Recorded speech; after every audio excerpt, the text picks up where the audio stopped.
ఈసేనాశ్రయము, ఈసేనాధారము, ఈసేనాశ్రయము, ఈసేనాధారము. నా కోట నీవే, నా దుర్గము నీవే, నా కాపరి నీవే. నా కోట నీవే, నా దుర్గము నీవే, నా కాపరి నీవే. హల్లెలూయా. యేసే మనకు ఆశ్రయం అనే టీవీ కార్యక్రమాన్ని వీక్షిస్తున్న మీ అందరికీ నజరేయుడైన యేసుక్రీస్తు నామమున శుభములు. ఎలా ఉన్నారండి? దేవుడు తన రెక్కల చాటున మనల్ని భద్రపరిచి మరొక వారాన్ని మనకు అనుగ్రహించిన దేవాది దేవునికి సమస్తమైన మహిమ, ఘనత, ప్రభావాలు కలుగును గాక. ఈ యొక్క వారం కూడా మన గొప్ప దేవుడు మనతో మాట్లాడాలని ఆశిస్తూ ఉన్నారండి. అంతకంటే ముందుగా మన హృదయాలను సిద్ధపరచుకుందాం, ప్రార్థన చేసుకుందాం. సర్వోన్నతుడా, సర్వాధికారి, సర్వశక్తిమంతుడా ప్రభా, నీ గొప్ప సన్నిధి, కాపుదల, భద్రత తండ్రి మాకు తోడేండి నడిపించి యేసయ్యా ఈ యొక్క వారం కూడా మాకు అనుగ్రహించిన దేవాది దేవ, పరిశుద్ధాత్మ దేవ, నీ కృపలో నిలబెట్టండి. నీ నామాన్ని ఘనపరచుకోనండి. నా యొక్క మాటలు కాదయ్యా, నీ యొక్క ఆలోచనలతో, నీ యొక్క తలంపులతో పరిశుద్ధాత్మ దేవ మమ్మల్ని నిలబెట్టండి తండ్రి. పూర్తిగా నీ యొక్క అధికారంలోనికి నన్ను తీసుకోనండి. సర్వశక్తిమంతుడా, నీ బిడ్డలైన మా అందరితో మాట్లాడండి. కేవలం నీ నామాన్ని ఘనపరచుకోనండి. నజరేయుడైన యేసుక్రీస్తు నామమున అడిగి వేడుకొంచున్నాం తండ్రి. ఆమేన్, ఆమేన్, ఆమేన్. ఈ వారం మన యొక్క వాక్య ప్రసంగ అంశంగా మత్తయి సువార్త 24వ అధ్యాయము 27వ వచనం. మత్తయి సువార్త 24వ అధ్యాయము 27వ వచనం. మెరుపు తూర్పున పుట్టి పడమటి వరకు ఏలాగు కనబడును, అలాగే మనుష్య కుమారుని రాకడయు ఉండును. మత్తయి సువార్త 24వ అధ్యాయము 27వ వచనం. మెరుపు తూర్పున పుట్టి పడమటి వరకు ఏలాగు కనబడునో అలాగే మనుష్య కుమారుని రాకడయు ఉండును. ఈ రోజు, ఈ వారం దేవుడు మనతో మాట్లాడాలనుకుంటున్న వాక్య ప్రసంగ అంశం, దేవుని రాకడ అతి సమీపంగా ఉన్నది. దేవుని రాకడ అతి సమీపంగా ఉన్నది. మనం అనుకోవచ్చు, ఈ మాట నా చిన్నప్పటి నుంచి వింటున్నాను. మా అమ్మమ్మ వాళ్ళు, మా తాతయ్య వాళ్ళు ఉన్నప్పుడు వాళ్ళు అలానే చెప్పారు. వాళ్ళు చనిపోయారు, నేను పెద్దోడిని అయిపోయాను, నేను ముసలిదాన్ని అయిపోతున్నాను, అయినా కూడా రాకడ ఇప్పుడు. కానీ దేవుడు చెప్తా ఉన్నారు, ఇంకా ఇంకా దేవుడు మనల్ని హెచ్చరిస్తా ఉన్నారు. ఏంటో తెలుసా? దేవుని రాకడ అతి సమీపంగా ఉంది. అవును, ఇంకా ఎందుకు దేవుడు వేచి ఉండేటట్లు చేస్తున్నారు? ఇంకా ఎందుకు రాకడ ఆలస్యం అవుతుంది? ఎందుకో తెలుసా? నువ్వు నేను ఇంకా ఇంకా ఇంకా సరి చేసుకోవాల్సిన విషయాలు. ఈ లోకానుసారంగా మనం ప్రవర్తించి దేవుడికి విరోధంగా ఉంటూ కూడా అదే విధంగా క్రైస్తవులు మనం చెప్పుకుంటున్న మనకు దేవుడు హెచ్చరిస్తున్నారు, రాకడ సమీపంగా ఉంది. కాబట్టి నువ్వు సిద్ధపడు, నిన్ను నువ్వు సిద్ధపరచుకో అని దేవుడు చెప్తున్నారు. నిజంగా రాకడ సమీపంగా ఉన్నది అని మనం ఏ విధంగా చెప్పగలమండి? రాకడ సమీపంగా ఉన్నది అని మనం ఎలా చెప్పగలం? ఎటువంటి రోజుల్లో మనం వెళ్తున్నామో మనం చూద్దాం. అంతేకాకుండా దేవుడి రాకడ నిజమా కాదా అనే వాక్యానుసారంగా మనం చూద్దాం. అంతేకాకుండా దేవుడి రాకడ కోసం మనం ఏ విధంగా సిద్ధపడాలి, ఎలాగా ఉండాలో మనము 3 విషయాలలో ఈ రోజు మనం నేర్చుకుందాం. మన యొక్క వాక్య ప్రసంగ అంశం, దేవుని రాకడ అతి సమీపంగా ఉన్నది. మొట్టమొదటిగా మనం చూచినట్లయితే, నోవాహు దినములో లాగా ప్రజలు ఉన్నారు. ఎలా ఉన్నారండి నోవాహు దినముల్లో ప్రజలు? ఒక్కసారి ఒక వచనాన్ని చూద్దామా? దేవుడు చెప్తున్నారు, ఆ కాలంలో కొన్ని వేల సంవత్సరాల క్రితం నోవాహు దినాల్లో ఉన్న ప్రజలు లాగా ఈ యొక్క కాలంలో ఉన్న ప్రజలు ఉన్నారు అని దేవుడు చెప్తున్నారు. అసలు నోవాహు దినంలో ఉన్న ప్రజలు ఎలా ఉన్నారో మత్తయి సువార్త 24వ అధ్యాయం 38 నుంచి 38 చూద్దామండి. మత్తయి సువార్త 24వ అధ్యాయం 37 నుంచి 39 వచనాలు. నోవాహు దినముల ఏలాగుండినో మనుష్య కుమారుని రాకడయు అలాగే ఉండును.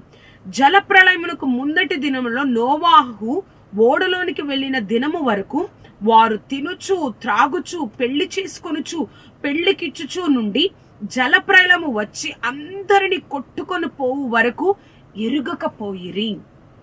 అవును కదా అండి, వాళ్ళు అసలు నోవాహు పరిస్థితి, నోవాహు కాలంలో దేవుడు స్పష్టంగా నోవాహుకి చెప్పారండి. ఒకసారి ఆది కాండము, అసలు నోవాహు దినములో దేవుడు ఏం చేశారో, నోవాహు గురించి ఆ యొక్క కాలంలో ఏ విధంగా ఉందో మనం చూద్దాం. ఆది కాండము 6వ అధ్యాయము 13-14 వచనాలు. ఆది కాండము 6వ అధ్యాయము 13-14 వచనాలు. దేవుడు నోవాహుతో, సమస్త శరీరుల మూలంగా భూమి బలత్కారంతో నిండి ఉన్నది కనుక నా సన్నిధిని వారి అంతము వచ్చి ఉన్నది. 14 వచ్చి ఉన్నది. ఒక్కసారి 17వ వచనం మనం చూద్దామండి. 6:17. ఇదిగో నేనే జీవవాయు గల సమస్త శరీరులను ఆకాశము క్రింద నుండకుండా నాశనం చేయుటకు భూమి మీదకి జల ప్రళయం రప్పించుచున్నాను. లోకమందున్న సమస్తము చనిపోవును. దేవుడు నోవాహుతో ఏం చెప్పారో తెలుసా? వర్షం వస్తుంది, ఓడను కట్టు అని మాత్రమే చెప్పకుండా ఈ లోకంలో ఉన్న సమస్తము నాశనం అవుతుంది నోవాహు అని చెప్పారు. ఆ యొక్క నోవాకి ఆ ఓడ కన్నా, ఆ వర్షానికన్నా ఈ యొక్క మాట భయవేసి ఉంటది కదండి. ఈ యొక్క మాట అతనికి అర్థమై ఉంటది, అయ్యో దేవుడు నిజంగానే మనం ఇంకా చాలా పాపం చేస్తున్నాం కదా, దేవుడికి విరోధమైన పాపంలో ఆ యొక్క ప్రజలు ఆ యొక్క సమయంలో ఉన్నారు, నోవాహుతో ఉన్న వారు ఉన్నారు. కాబట్టి నోవాహు అనేక సార్లు వారిని హెచ్చరించి ఉంటారు. మనం అనుకుంటాం ఆది కాండము 6వ అధ్యాయము 22వ వచనములో నోవాహు అట్లు చేసెను, దేవుడు ఏమి చెప్పారో అది చేశాడని నోవాహు ఒక్క వచనంలోనే ఉందండి. కానీ దేవుడు చెప్పిన తరువాత నోవాహు ఆ ఓడను కట్టడానికి కొన్ని సంవత్సరాలు పట్టింది. ఆ సంవత్సర కాలంలో ఎంతో మంది నోవాహు దగ్గరకు వచ్చి, ఏంటి నోవాహు ఈ విధంగా కడుతున్నావు, అసలు ఓడంటే ఆ యొక్క కాలంలో మనకంటే తెలుసండి, ఆ యొక్క కాలంలో ఓడంటే తెలియదు, వర్షం అంటే ఏంటో తెలియదు వాళ్ళెవ్వరికి. కానీ ఓడ ఉంది, వర్షం వస్తుందంట, ఓడ కట్టాలి, దేవుడు చెప్పారు. ఎందుకంటే ఈ సమస్తంలో ఉన్న సమస్త జీవులను దేవుడు నాశనం చేస్తారంట అంటే అని ఎన్నిసార్లు నోవాహు వారికి చెప్పుంటారండి. ఎన్నిసార్లు వాళ్ళకి నోవాహు వారికి చెప్పుంటారు. ఆ చెప్పినప్పుడు అంటే ఇంకా అదే ప్రసంగం, తన ప్రసంగం ఏమిటి అంటే ఆ యొక్క జల ప్రళయంకు వారిని ఎలా సిద్ధపరచాలంటే, దేవుడు ఓడను కట్టమన్నాడు, వర్షం వచ్చుద్దంట, ఈ సమస్తము నాశనం అయిపోతుందంట. తను అనేక సార్లు చేసిన ప్రసంగాన్ని చేసి ఉంటారు. ఎంతో మంది నోవాహును ఎగతాళి కూడా చేసి ఉంటారు కదండి, ఎగతాళి చేసి ఉంటారు. వర్షమేంటి, అప్పటి వరకు ఆ మాట వినని వారు ఉన్నారు, ఓడేంటి ఆ మాట వినని వారు ఉన్నారు. దేవుడు నీతోనే మాట్లాడారా అని ప్రశ్నించారేమో, నిజంగా నవ్వుకున్నారేమో. కొన్ని సంవత్సరాలు ఆ యొక్క కుటుంబంలో ఉన్న తన కుమారులు, తన యొక్క భార్య కోడళ్ళు సహాయంతో ఆ ఓడని కడుతున్నా ఉన్నప్పుడు, కొన్ని సంవత్సరాలు ఆ ఓడని 3 అంతస్తులుగా కడుతా ఉన్నప్పుడు నోవాకి ఎంతో అవమానం వచ్చింది. దేవుడి వాక్యం కొత్త నిబంధనలు ఏం చెప్తుందంటే, అప్పటి జనులు త్రినుచు త్రాగుచు పెళ్లి చేసుకొనుచు పెళ్లికి ఇయ్యబడుతూ వాళ్ళకి ఇష్టం వచ్చినట్లుగా, ఇంకా ఈ లోకమే శాశ్వతం, ఇంకా మా ఇష్టం వచ్చినట్లుగా మేము జీవించవచ్చు, దేవుడికి భయపడక్కర్లేదు అని వాళ్ళకి ఇష్టం వచ్చినట్లుగా జీవించారు. అప్పటిలాగా ఇప్పటి కాలం కూడా ఉంది. ఎంతో మంది దేవుడిని దూరం అయిపోయి సృష్టికర్తను తెలుసుకోకుండా ఇష్టం వచ్చినట్లుగా గృహాలు కట్టుకోవడం, అవన్నీ కాదండి. కానీ దేవుడి భయం ఉండాలి. మనం ఎన్ని గృహాలు మన దగ్గర ఉన్నా కూడా, మన పేరు మీద ఉన్నా, మన బ్యాంక్ అకౌంట్ లో ఎంత డబ్బులున్నా కూడా, నేను ఎప్పటికైనా ఈ లోకం నాకు శాశ్వతం కాదు, నేను ఎప్పటికైనా నా దేవుడి యొద్దకు పరలోకానికి వెళ్ళాలి అన్న గ్రహింపు మనకు ఉండకపోతే ఆ నోవాహు దినాలలాగే ఈ కాలంలో కూడా ఉన్నారని దేవుడు హెచ్చరిస్తా ఉన్నారు. అవునండి, నోవాహు దినాలలాగే మనం ఇష్టం వచ్చినట్లు ఈ లోకంలో చాలా మంది ప్రవర్తిస్తున్నారు. ఈ యొక్క మాట దేవుడు ఎవరితో చెప్తున్నారో తెలుసా? ఏదో దేవుడి గురించి తెలియని వారితో కాదు, అనేక సార్లు ఆయన రాకడ గురించి తెలుసుకొని రక్షణ పొంది బాప్తిసం తీసుకున్న వారి గురించి ఆ గొప్ప దేవుడు చెప్తున్నారు. నోవాహు దినములో లాగా లెక్క లేకుండా, ఏముందులే నేను చాలా ఆశీర్వదింపబడుతున్నాను, నేను ఎంజాయ్ చేస్తున్నాను, నేను నా జీవితాన్ని నేను సంతోషంగా గడుపుతున్నాను అనుకునే వారితో గొప్ప దేవుడితో ఈరోజు మాట్లాడుతున్నారు. నోవాహు దినాలలాగే ఈ దినాలు ఉన్నాయి కాబట్టి నువ్వు సరి చేసుకో. ఇప్పటి వరకు ఆ నోవా కాలంలో ఉన్నట్లుగా తినుచు త్రాగుచు ఇష్టం వచ్చినట్లు ప్రవర్తిస్తున్నావేమో. నువ్వు ఉద్యోగం వదిలేసి దేవుడే అని చెప్పట్లేదు, కానీ దేవుడు ఏం చెప్తున్నారంటే నువ్వు ఏ స్థితిలో ఉన్నా దేవుడి రాకడుంది కాబట్టి ఈ లోకం శాశ్వతం కాదు.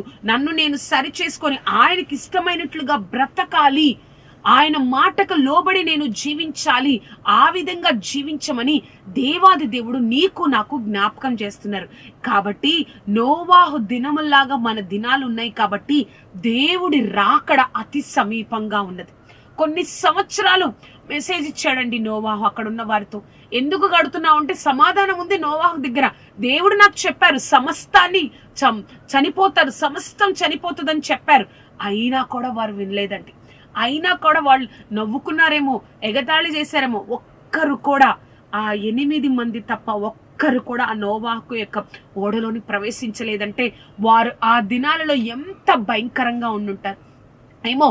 ఒక్కరు నమ్మిన ఆ సమయంలో నోవాహు చెప్పిన మాట, ఆ సంవత్సరాల్లో ప్రతి ఆయన చేస్తున్న ప్రసంగానికి ఒక్కరు నమ్మిన ఆ ఓడలోనికి దేవాది దేవుడు, కృపగల దేవుడు తీసుకొచ్చేవాడేమో. కానీ ఒక్కరు కూడా నమ్మలేకపోయారు. అటువంటి దినాల్లోనే మనం ఉన్నాం. ఈ యొక్క వాక్యం అనేది విస్తారంగా ఉంటుంది. విస్తారంగా ఈ యొక్క టీవీ ద్వారా, యూట్యూబ్ ద్వారా విస్తారంగా ఆ దేవుడి యొక్క రాకడ గురించి, దేవుడి గురించి చెప్తున్నారు. చాలా మంది దేవుడికి లోబడని అవిధేయత కలిగిన జీవితాలు చేస్తున్నారు. ఒక్కడి దేవుడు చెప్తున్నారు, ఆయన రాకడ వచ్చినప్పుడు ఎవ్వరు కూడా నిన్ను రక్షించలేరు. నీ యొక్క కార్యాలు, నీ యొక్క పలుకుబడి, నీ యొక్క ధనము, నీ గృహాలు ఎవ్వరు కూడా రక్షించలేదు. ఎప్పుడైతే నువ్వు క్షమాపణ అడుగుతావో, ప్రభా నేను నీతోనే జీవిస్తానయ్యా, నేను నీ రాకడ కోసం నేను సిద్ధపడతాను ప్రభా, నువ్వు ఎప్పుడైతే దినదినము నువ్వు సరి చేసుకుంటా ఉంటావో అప్పుడు మాత్రమే ఆయన యొక్క రాకడలో నువ్వు నేను ఎత్తబడతాం. నోవాహు వంటి దినాలను మనం చూస్తున్నామని దేవుడి జ్ఞాపకం చేస్తున్నారు. రెండవదిగా మనం చూసినట్లయితే దేవుడి రాకడ ఉందని ఎటువంటి అనుమానం లేకుండా మనం నమ్మాలి. మనము ఈ లోకంలో చాలా విషయాలు నమ్ముతా ఉండి, ఒక కారణం లేకపోయినా, ఒక రీజన్ లేకపోయినా అనేకమైన విషయాలు మనం ఈ లోకంలో నమ్ముతాం. ఇది జరుగుతుంది, ఇలా అవుతుంది అంటే ఎవరో చెప్పారు ఏదో జరుగుతుంది కాబట్టి డెఫినెట్ గా జరుగుతుంది అని ఎన్నో విషయాలను మనం ఈ లోకంలో నమ్ముతాం.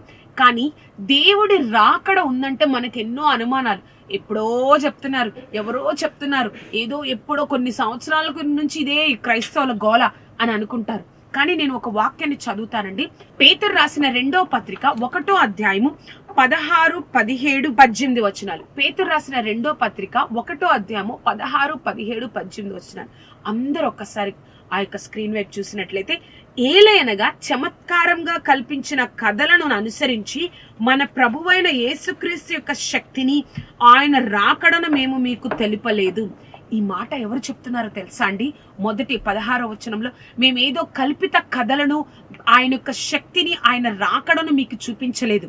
మేము కళ్ళారా ఆయనతో ఉండి, ఆయనతో కళ్ళారా మేము ఉండి, ఆయనతో శారీరకంగా మేము ఎన్నో అద్భుతాలు చూసి, కళ్ళారా చూసిన వాటిని మేము చెప్తున్నాము.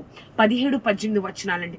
ఆయన మహత్యమును మేము కళ్ళారా చూచిన వారమై తెలిపితిమి. ఈయన నా ప్రియ కుమారుడు, ఈయన యందు నేను ఆనందించుచున్నాను అన్న శబ్దము మహా దివ్య మహిమ నుండి ఆయన యొద్దకు వచ్చినప్పుడు, తండ్రి అయిన దేవుని వలన ఘనతయు మహిమయు ఆయన పొందగా, మేము ఆ పరిశుద్ధ పర్వతం మీద ఆయనతో కూడా ఉండిన వారమై ఆ శబ్దము ఆకాశము నుండి రాగా వింటిమి. చూసారా అండి?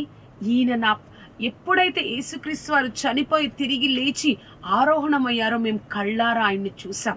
ఆ చూసిన దేవుడి గురించి మేము కల్పిత కథలు చెప్పటలేదు, మేము కళ్ళారా చూసి దేవుడి గురించి మేము చెప్తున్నాము అని పేతురు మనందరికీ చెప్తున్నారండి. మనకు అనుమానం కాదండి, పరిపూర్ణంగా దేవుడి రాకడ ఉందని మనం పరిపూర్ణంగా నమ్మాలి. అవునండి, ఎన్నో అనుమానాలు వస్తాయి. మరి ఎప్పుడు రాకడ, ఎందుకింత ఆలస్యం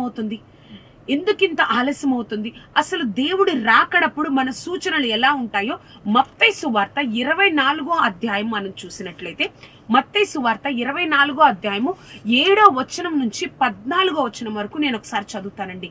మత్తయి సువార్త 24వ అధ్యాయం 7వ వచనం నుంచి 14వ వచనం వరకు. జనము మీదకి జనము, రాజ్యము మీదకి రాజ్యము లేచును. అక్కడక్కడ కరువులను భూకంపములను కలుగును. ఇవన్నీ వేదనలకు ప్రారంభం. అప్పుడు జనులు మిమ్మును శ్రమల పాలు చేసి చంపెదరు. మీరు నా నామం నిమిత్తము సకల జనుల చేత ద్వేషింపబడుదురు.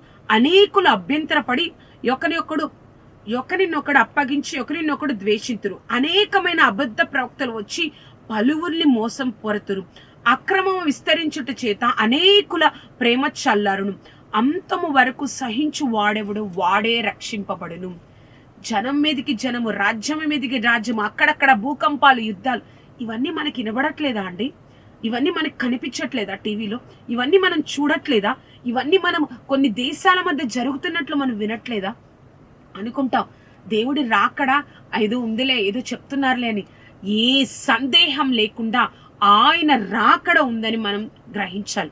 ఈ యొక్క మాటను, ఆ యొక్క పేతురులో రాసిన మాటను, ఆ పేతురు యేసుక్రీస్తు యొక్క శిష్యుడిగా ఉండి అనేకమైన అద్భుత కార్యాలు, ఆశ్చర్య కార్యాలు చూసి తరువాత ఆయన కోసం సజీవ సాక్షిగా నిలబడ్డారు.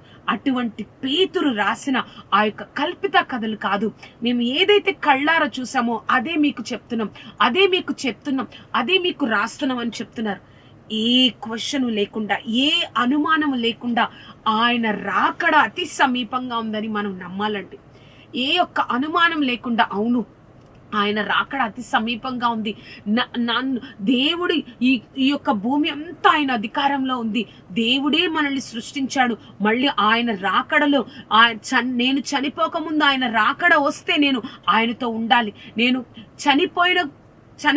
చనిపోక ముందే ఆ రాకడ రాకపోతే నేను చనిపోయిన తర్వాత నేను ఆయన రాజ్యంలో ఉండాలన్న నిరీక్షణ మనకు ఉండాలండి. అంతేకాని ఏదో అనుమానాలు, దేవుడి రాకడ ఉందా, నాకు ఇష్టం వచ్చినట్లు నేను జీవించచ్చులే, ఇదేదో కల్పిత కథలే, ఏది కాదండి. కళ్ళారా చూసిన వారి యొక్క సాక్ష్యమే మనం చదివాం. ఇప్పుడు మన యొక్క వాక్య ప్రసంగ అంశం దేవుడి రాకడ అతి సమీపంగా ఉంది. నోవాహు లాంటి దినాలలో మనమున్నాము. రెండవదిగా, ఎటువంటి అనుమానం లేకుండా దేవుడి రాకడ ఉందని మనం నమ్మాలి. మూడవదిగా మనం చూసినట్లయితే ఆయన రాకడ ఎప్పుడో మనకు తెలియదు, కానీ నిత్యము సిద్ధపడి ఉండాలి. రాకడ ఎప్పుడో తెలియదు, కానీ నిత్యము సిద్ధపడి ఉండాలి.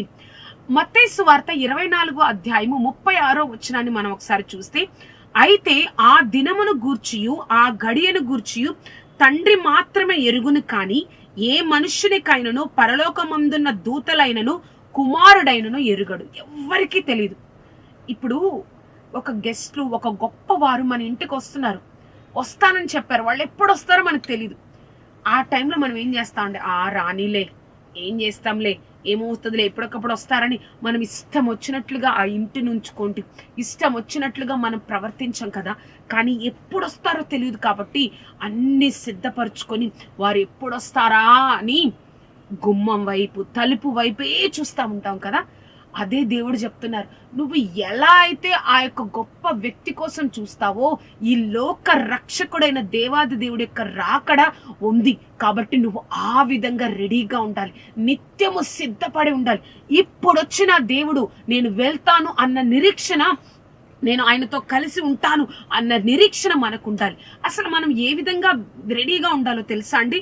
ఒక వాక్యాన్ని నేను చదువుతానండి. యాకోబు రాసిన పత్రిక 5వ అధ్యాయము 7-8 వచనాలు. యాకోబు 5వ అధ్యాయము 7-8 వచనాలు. సహోదరులారా, ప్రభువు రాకడ వరకు ఓపిక కలిగి ఉండడి. చూడడి, వ్యవసాయకుడు తొలకరి వర్షమును కడవరి వర్షమును సమకూడు వరకు విలువైన భూఫలము నిమిత్తము ఓపికతో కాచుకొనుచు దాని కొరకు కనిపెట్టును కదా. ప్రభువు రాకడ సమీపించుచున్నది గనుక మీరును ఓపిక కలిగి ఉండుడి, మీ హృదయాలను సిద్ధపరచుకొనుడి. ఒక వర్షము, నేను విత్తనాలేసాను, ఒక వర్షం ఈ వస్తే బాగుండు, ఒక వర్షం వస్తే నేను నిలబడతాను, నేను ఆశీర్వదింపబడతాను, నేను ఎంతగానో సంతోషంగా ఉంటాను. ఎంతగా వర్షం కోసం వేచి ఉంటాడో, ఎంతగా చూస్తా ఉంటాడో, ఆ విధంగా మనము కూడా అంతే ఆసక్తిగా నిత్యము మనకి మనం సిద్ధపరుస్తూ, అయ్యో నాకు విరోధమైన, దేవుడికి విరోధమైన కార్యాలు, పాపము, ఆలోచనలు నా హృదయంలో ఉన్నదేమో అని మనం సిద్ధపరచుకోగలిగితేనే మనం ఆయన రాకడలో ఎత్తబడతామండి. పేతురు రాసిన 2వ పత్రిక 3వ అధ్యాయము 12వ వచనం. పేతురు రాసిన 2వ పత్రిక 3వ అధ్యాయము 12వ వచనం. దేవుని దినపు రాకడ కొరకు కనిపెట్టుచు దానిని ఆసక్తితో అపేక్షించుచు మీ పరిశుద్ధమైన ప్రవర్తనతోనూ భక్తితోనూ ఎంతో జాగ్రత్తకరవారై ఉండవలెను. పరిశుద్ధమైన ప్రవర్తనతోనూ భక్తితోనూ ఎంతో జాగ్రత్త గలవారై ఉండవలెను అని దేవాది దేవుడు చెప్తున్నారు.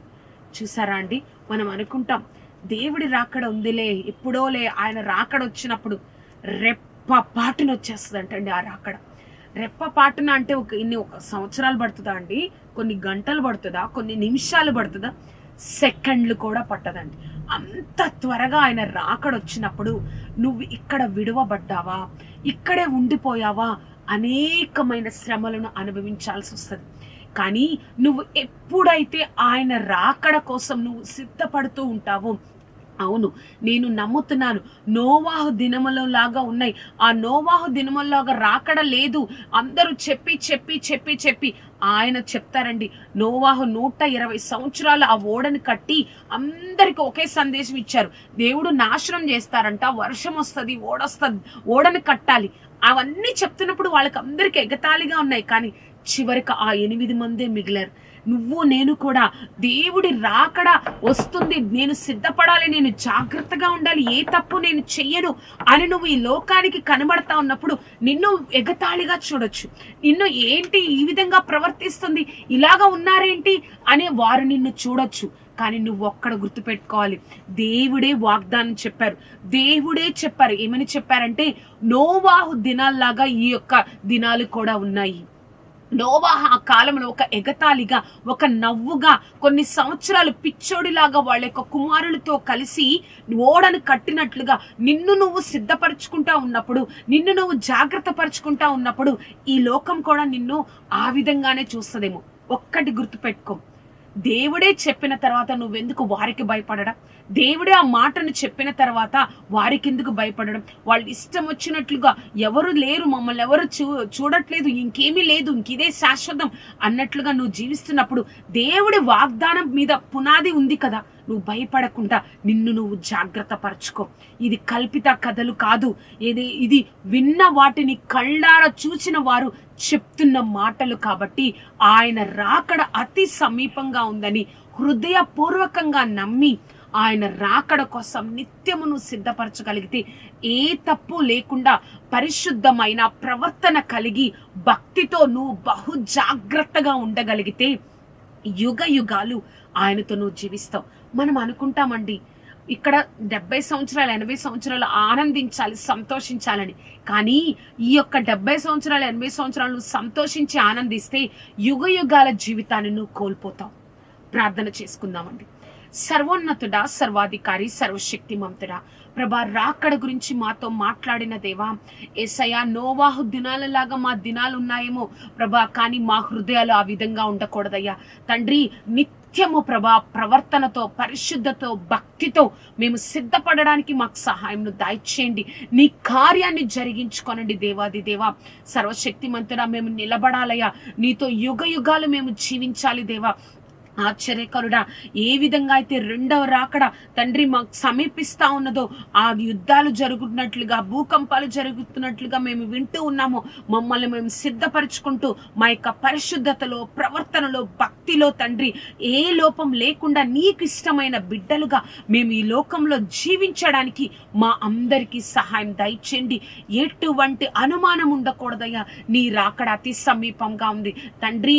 నీ రాకడ ఆలస్యమేమో మేము మరణిస్తే నీ సన్నిధిలో ఉండాలయ్యా. మేము మరణించక ముందే నీ రాకడ వస్తే నీతో ఉండాలయ్యా ప్రభా. ఏది జరిగినా తండ్రి మా ధ్యేయం, మా లక్ష్యం తండ్రి నీతో యుగ యుగాలు జీవించడం దేవాది దేవా. మాకు అటువంటి కృపను ఈ కార్యక్రమం చూస్తున్న ప్రతి ఒక్కరికి అనుగ్రహించు సర్వశక్తిమంతుడా. నీ రాకడ అతి సమీపంగా ఉందని మేము నిత్యము తండ్రి సిద్ధపడుతూ నీ కృపలో నిలబడడానికి మాకు సహాయం దయచేయండి. నీ గొప్ప కార్యాన్ని జరిగించండి. నువ్వే తోడేయండి, నడిపించండి. సర్వశక్తిమంతుడు ఈ కార్యక్రమం చూస్తున్నారు ఏ విధంగా ఇప్పటి నుంచి ఉన్నారో తెలియదు, కానీ ఇప్పటికి ఇప్పుడు తండ్రి మమ్మల్ని మేము సరి చేసుకుని భక్తిలో, ప్రవర్తనలో, పరిశుద్ధతలో బహు జాగ్రత్త కలిగి ఉండడానికి మాకు సహాయం దయచేయగలరని నజరేయుడైన యేసుక్రీస్తు నామం అడిగి వేడుకొంచున్నాము తండ్రి. Amen, amen, amen. చూసారు కదా అండి, దేవుడి రాకడ అతి సమీపంగా ఉంది. పరిశుద్ధతలో, భక్తిలో, ప్రవర్తనలో బహు జాగ్రత్త కలిగి మనం జీవించినట్లయితే ఇంతకంటే గొప్ప ఆనందం, సంతోషం మనం పరలోకంలో అనుభవించవచ్చు. ఈ యొక్క కార్యక్రమం మీకు ఆశీర్వాదకరంగా ఉన్నట్లయితే ఈ యొక్క కార్యక్రమం గురించి, నా గురించి ప్రార్థన చేయండి. అనేక మందికి ఈ కార్యక్రమాన్ని పరిచయం చేయండి. ప్రతిరోజు ఇటువంటి వాక్యాలు మీరు వినాలనుకుంటే యూట్యూబ్ ఛానల్ ద్వారా, దీప్తి ఫర్ జీసస్ అనే యూట్యూబ్ ఛానల్ ద్వారా మీరు ప్రతిరోజు ఇటువంటి వాక్యాలు వినొచ్చు. ప్రార్థనలో, పరిశుద్ధతలో, భక్తిలో నిలబడే గొప్ప ఆత్మీయ స్థితిని నీకు నాకు ఆ గొప్ప దేవుడు అనుగ్రహించి ఆయన కృపలో మనం నిలబడి ఆయనతో మనం యుగ యుగాలు జీవించే గొప్ప భాగ్యాన్ని మనం పొందుకొను గాక. దేవుడు మనల్ని ఆయన రాకడలో కూడా ఆయనతో ఎత్తబడే గొప్ప విశ్వాసులుగా, గొప్ప ఆయన జనముగా, ఆయన కుమారులుగా, కుమార్తెలంగా మనం ఉండును గాక. దేవుడు మిమ్మల్ని దీవించును గాక. Amen, amen, amen.